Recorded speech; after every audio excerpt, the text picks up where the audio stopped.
In the charged atmosphere at this time around the role of Muslims in America comes what is billed as the first major exhibition in the United States on the Quran. Jeffrey Brown reports. This is one of the great highlights of the exhibition. It's a Quran from the early 14th century, from about 1330, signed by a great master called... Signed. Yeah. A holy book as a work of art. The Quran, sacred to some 1.6 billion Muslims around the world. A new exhibition at the Smithsonian Institution's Sackler Gallery in Washington, D.C. presents 68 of the most important and exquisite Qurans ever produced. Dating from the late 7th to early 17th centuries, they come from many parts of the Islamic world and are part of the collection of the Museum of Turkish and Islamic Arts in Istanbul. That's where Sackler chief curator Masime Farhad first saw them.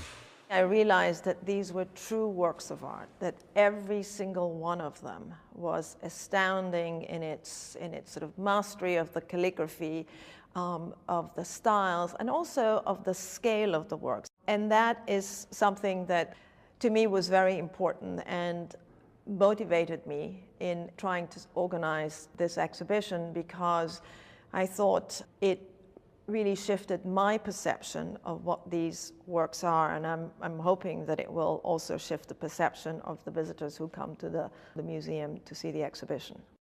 For Muslims, the Quran is a divine text, a series of revelations transmitted from the angel Gabriel to the prophet Muhammad between 610 and 632.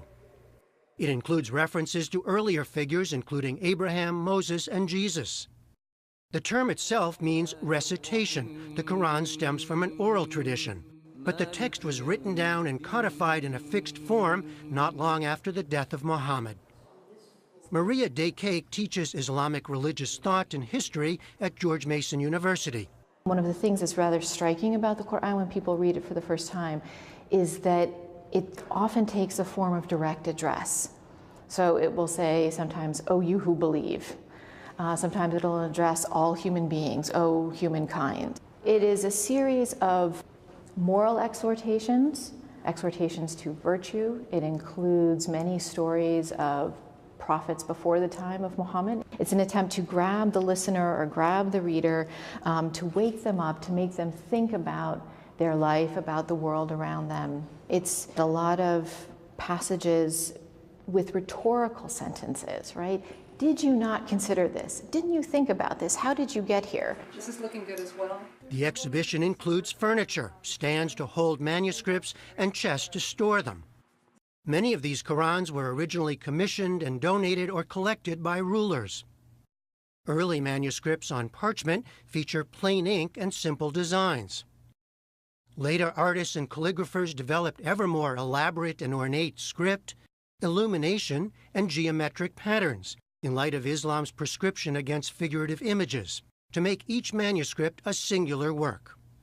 It's how they sort of use their individuality is really quite remarkable, and the greater master, the better they can sort of manipulate the style without breaking the rules, because you could not break the rules of a particular style of calligraphy, but you could sort of stretch them and sort of introduce your own sort of touch to a particular style or a particular type of writing. Some of these masters are well known to scholars, like the maker of this Quran, Abdullah Sarafi, who spent most of his life in Tabriz in northwestern Iran. What is remarkable about Abdullah Sarafi is the fact that he was able to write in more than one style of calligraphy, because usually most calligraphers specialized in one style and one particular size alone. It was clearly a Quran that was meant for display. It is so lavish in its use of both illumination, in terms of that sort of very rich black ink, the fact that every gold line is outlined in black. I mean, this is a visual feast and is supposed to be viewed and looked at. So it was meant as a display copy. How long would it take to do something like this? Many years. Years for each one? For each one. Even amid a highly contentious and politicized atmosphere today concerning Muslims in America, the curators say this exhibition was long in the works and the timing is coincidental. For her part, Maria Daycake hopes it will shine a different kind of spotlight on Islam and the Quran.